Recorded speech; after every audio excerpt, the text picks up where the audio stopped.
up, party people, and welcome back to my channel. So today, as the title says, we are talking about makeup that TikTok made me buy because I have no self-control. So the first thing I have is this little eyeshadow crayon from Wet n Wild. This is the Color Icon Multi-Stick in the shade Lavender Bliss. Why did I buy a lavender eyeshadow? I don't ever wear lavender. But there was a woman that showed it, and apparently people had asked her what she was wearing in a certain video, and she was just wearing this, and she was like, oh my god, it makes my eyes pop, and you wouldn't think it, like it's not one that a lot of people would go for typically, but I'm telling you, just try it. And I have. So let's go ahead and do a little prime action. Everything I'm using today and also things I'm not showing on screen will be listed below in the description box for a full makeup and skincare breakdown as usual. So first let's see how this swatch is. Like, they actually have a really good shade selection in these. Here's what Lavender Bliss looks like. So she just kind of washed this all over her eye and then blended it out with her finger. It's blending out really nice. It's nice and creamy. Hopefully it actually sets down to where you don't have to worry about creasing and stuff without putting like a powder on top. Is it me? Like, is it my comfort zone?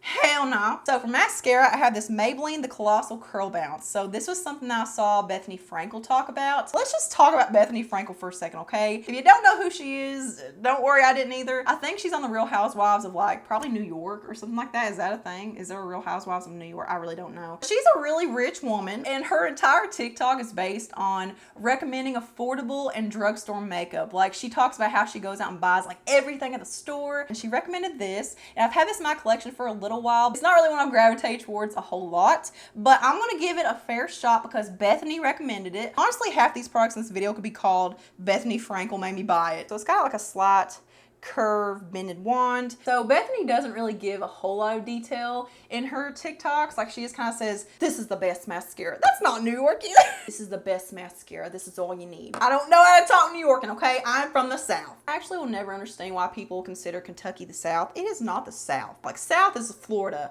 or Georgia or Alabama. Kentucky is actually pretty central, okay? So here's what one layer looks like. I really like the wand on it. It's very easy to control. It's not super messy or anything. It just kind of like hugs the curve of your lashes. I just don't really feel like I'm getting a whole lot from it. Like, I mean, I do think it's going to be good for some people, but personally, I just like a little more oomph. But I do want to build it up for a second layer. It definitely does lean more on the dry side. All right, so there's two layers. Here's one. Definitely more built up in length and volume and thickness. For me, my lashes, like what I need, it needs to be a little bit more dramatic because I don't like natural lashes. It ain't my thing. It needs to be thick and full enough to where I don't see through them. But I will say though, this eyeshadow stick is creasing already. Like, it's fading off and creasing pretty bad, and like the color intensity is kind of fading. So maybe I should have set my eyeshadow primer first like I usually do, but I usually don't if I'm using a cream eyeshadow, so I don't know about it. So for primer, I'm sure this is one that all of you guys have seen. Everyone is into the gripping primer right now. Like, that's one of the biggest trends when it comes to face makeup. But I think that they can make your makeup look a little bit too thick and cakey because they do grip onto it. And it's almost like they grip onto, like, it grips onto texture too much sometimes. This is supposed to be the closest dupe to the Milk one. This is the e.l.f. Power Grip Primer, and it looks just like it. Like, it's that same like teal kind of color. So I'm just gonna put it on this side right now. Like, I want to see how the foundation applies, primer versus no primer, to see if I get better coverage, if I get better grip. And I actually do like this one. Gripping primers aren't the kind of product that I use all the time. Some people swear by them and say that they're the only thing that keeps their makeup on and they just really help with longevity. Meh. As far as the gripping, like, tacky feel, it definitely does have that. Like, this side versus this side, you can definitely feel like there's a lot of grip. Like, you can see my hand kind of sticking to it right there. But you can see more glow on this side versus this side. Like, it's just very like plump and juicy looking. So if for nothing else, like, if you just want to kind of deify your skin, then I mean, something like this would work well. Bethany Frankel also made me buy the Neutrogena Healthy Skin Liquid Foundation. Like, this is one that I used all the time in high school. Like, this was my favorite foundation for a very long time. I got the shade Nude 40, which, funny thing, this is like the shade that I always used. And I put it on earlier for another video, and oh, so Bethany was talking about this more from a perspective of like, oh, it has really good coverage, but it also has SPF. SPF in makeup does not matter. Like, you cannot rely on the SPF in your foundation because you're not applying enough of it to actually get that protection from it. I know some people might say, well, my It Cosmetics CC cream, like, I live in Florida and I never get burnt because I'm always wearing it. Keep in mind that foundation by itself, just face makeup in general by itself, will provide a lot of protection from the sun with or without sunscreen in it. Okay, so this side is still kind of tacky, but not as tacky as it was like as soon as I got done applying it. So I applied way too much and it drabbled over my swatch. Okay, so I'm gonna go ahead and start on the gripping primer side. Yeah, like I said, I've tried several gripping primers that end up making my foundation look really thick and heavy. Maybe it's just because I'm applying too much. Like, I'm not super familiar with gripping primers, so I don't know, it could be me. But I also feel like foundations don't spread as fast and as easily with a gripping primer versus nothing. All right, so here's what it looks like, primer side versus no primer side. I can't really tell a difference. I may have a tad bit more coverage on this side, but this freaking finish. Look at my freaking juicy poreless skin. It is sitting on my skin so beautifully. My pores are minimized. My skin just looks youthful.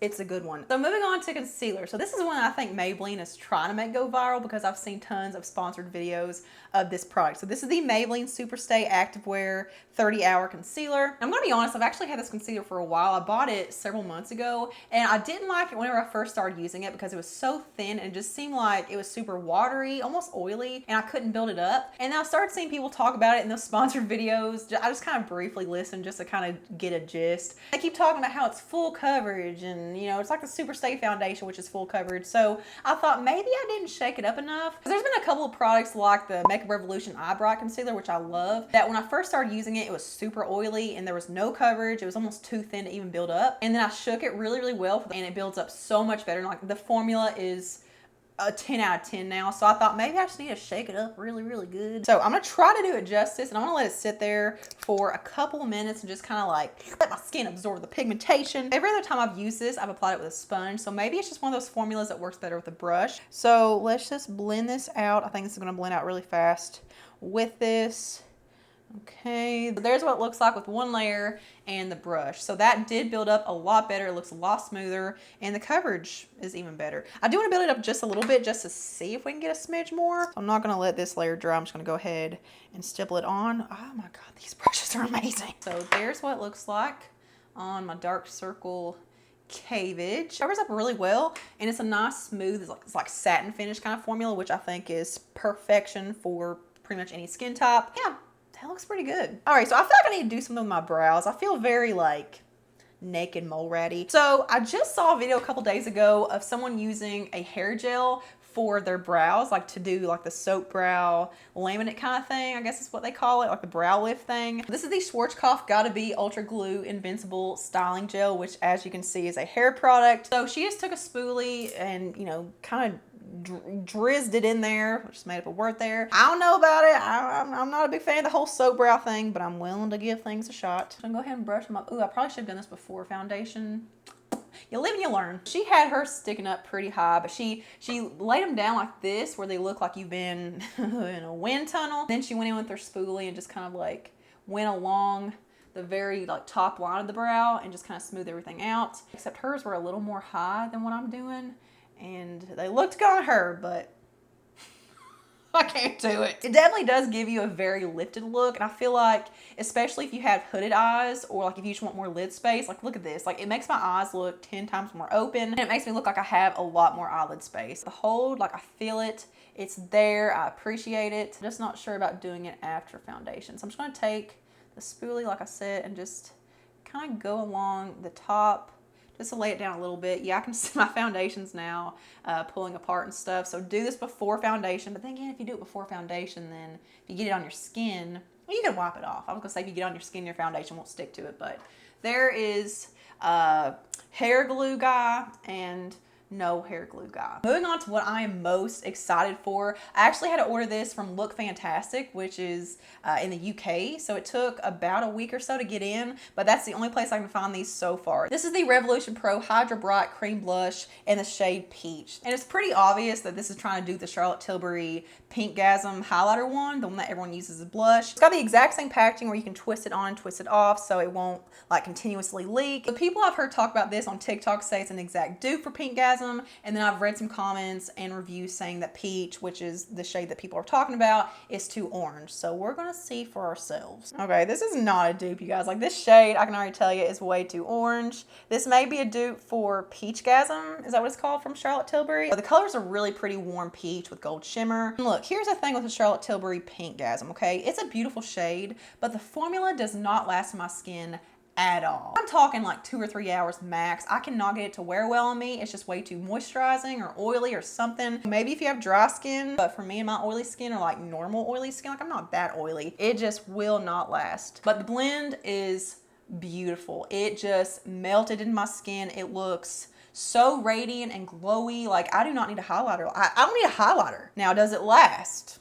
That's the question. Next up is one that I talked about in my recent testing new products from Flower Beauty video, but I kind of wanted to give you guys like a revisit and just kind of show it a second time because I told you guys I'd give you an update. So this is the Flower Beauty Spotlight Liquid Highlighter. I have the shade Opal. I also have the shade Gleam, which is the rose gold. This is more of like an ivory champagne, but we're going to use this one by itself today. But I'm sure you see what they're going for here. Like this is also trying to do the Charlotte Tilbury highlighter wand. I haven't tried those, so I can't attest to how it compares. In my flower video, I did not like this, and I said that maybe it was because my foundation, like my base, was more on the matte side that day. I do want to forewarn you that number one, a little bit does go a very, very long way. You don't need much of this, and like you have to be really careful when you dot it on because too much wants to come onto your skin. So like you have to be really careful. Like this is almost too drying, and the more you blend it, it just kind of dissipates. Like it just completely gets washed away. But it looks more glowy and sheeny on camera than what it does in real life. Like in real life, it looks so dry, so it looks like a stripe, and it's just not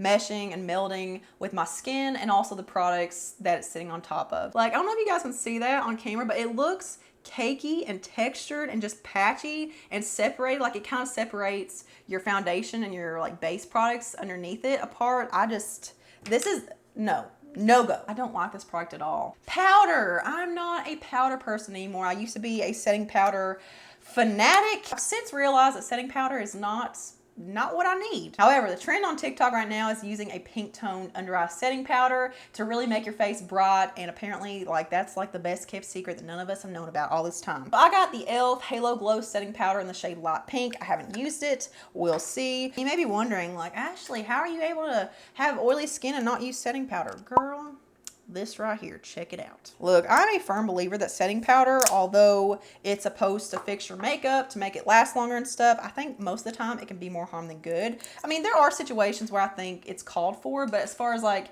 a day-to-day basis, I don't think most of us even need setting powder. All right, so let's see how pink she is. So there's what it looks like. It's a very, very finely milled powder. It literally feels like air when you retouch it. Like it's so smooth. So it looks like it's got like a pink base, but it's mostly white. Hopefully it's not too pink. It looks like it's gonna mesh in pretty well. If you are gonna use setting powder, especially under the eyes, you have to do the setting spray trick. I'm telling you, your life will be changed. You'll never put powder on a different way again. So I got it on my little Yo Twin powder puff. So let's do this side first. There's what that looks like.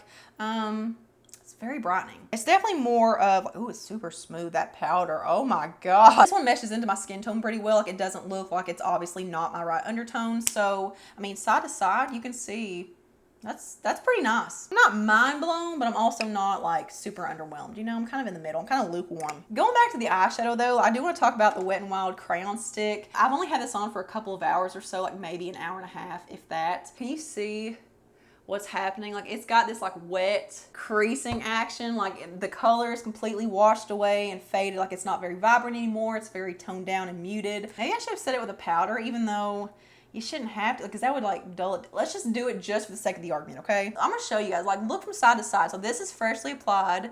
Look how vibrant and colorful that is versus this, which has been on for like an hour and a half. Let's put a little bit on the lower lash line too, like I said earlier. I'm just gonna take the setting powder that I usually use to set my eyelid primer down. I'm just gonna pat it right over top of it. There's what it looks like set and also on my lower lash line. That's actually, it's a really pretty color. Like I could see the appeal in it. Like it is different, but for me and my skin tone, for some reason, this kind of like pastel color kind of washes me out. Like it makes my eyes pop. P.S. I've been trying to find a lip product to put on so I can take thumbnail pictures, and there's like nothing, like no lip color that matches this lavender eye look. It just, nothing matches lavender. Let's talk about the products that were outliers, like the ones that stood out to me that I think are worthy of mentioning. Obviously, the Neutrogena Healthy Skin Foundation, the finish, the coverage, the blend, the way it sits on the skin, everything about this foundation is beautiful. I also think it's worth mentioning the e.l.f. Power Grip Primer because this seriously is one of the better gripping primers that I've tried. This is very lightweight and it really does give you a nice like dewy